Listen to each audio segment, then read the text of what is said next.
21 September Bangladesh জাতীয়তাবাদী তরুণ দলের 30তম প্রতিষ্ঠাবার্ষিকী উপলক্ষে বিকালে চট্টগ্রাম দক্ষিণ জেলা জাতীয়তাবাদী তরুণ দলের উদ্যোগে কেন্দ্রীয় কমিটি যুগ্ম সম্পাদক মোহাম্মদ সোহেল সওদাগরের নেতৃত্বে পটিয়া বাস স্টেশন এলাকা থেকে বর্ণাঢ্য র্যালি পটিয়া গুরুত্বপূর্ণ সড়ক প্রদক্ষিণ করে উপজেলা পরিষদ সংলগ্ন মহাসড়কে এক সমাবেশ অনুষ্ঠিত হয়। দক্ষিণ জেলা তরুণ দলের সাবেক সিনিয়র সহসভাপতি জহিরুল ইসলামের সভাপতিত্বে আজাদুর রহমান লিটনের পরিচালনায় সমাবেশে প্রধান অতিথি ছিলেন তরুণ দলের কেন্দ্রীয় কমিটির যুগ্ম সম্পাদক ও দক্ষিণ জেলার সাবেক সভাপতি মোহাম্মদ সোহেল সওদাগর। বক্তব্য রাখেন দক্ষিণ জেলা তরুণ দল নেতা মোহাম্মদ ইসমাইল, মোহাম্মদ নজরুল, মোহাম্মদ আফসার, মোহাম্মদ শিবলু, মোহাম্মদ ফেরদৌস, মোহাম্মদ হামিদ, মোহাম্মদ মাসুম, কফিল উদ্দিন, কবির, আবু তালেব, বাবলু, সাইফুল আলম প্রমুখ।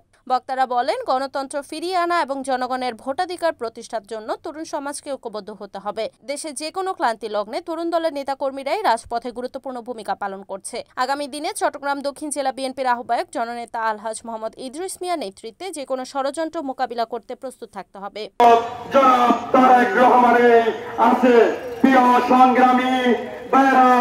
আগামী দিনের যে নির্বাচন আসবে, আমাদের প্রিয় নেতা জনাব তারেক রহমানের নেতৃত্বে ঘরে ঘরে 31 দফা ভোটে দেওয়ার জন্য সকলকে আহ্বান জানাচ্ছি।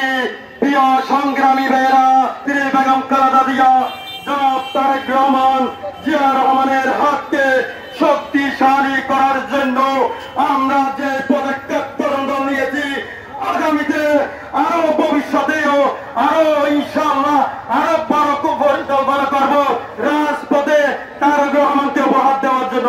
প্রিয় সংগ্রামী ভাইরা, আমরা জনাব তারেক রহমানের নেতৃত্বে যেভাবে সুসংগঠিত করতেছি তরুণ দলকে নিয়ে, পাড়ায় মহল্লায় গ্রামে গঞ্জে, প্রিয় সংগ্রামী ভাইরা, তরুণ দলের নেতৃবৃন্দদের বলতেছি, আমরা আগামীকালকে থেকে আপনারা বাসায় গিয়ে প্রতিটা ঘরে ঘরে মহল্লায় মহল্লায় সকলকে নির্বাচনে হবে এবং ভোট দেওয়ার জন্য আহ্বান জানাবেন। এবং পিআর নির্বাচন চাচ্ছে অনেকেই, পিআর নির্বাচন 5টা 10টাতে ওরা নির্বাচিত জয়লাভ না করলে একটাতে নির্বাচনে জয়লাভ করার জন্য ওরা পাইতারা চাচ্ছে। পাইতারা লোক পাইতে। Report Selim Chowdhury, NEN TV, Chittagong.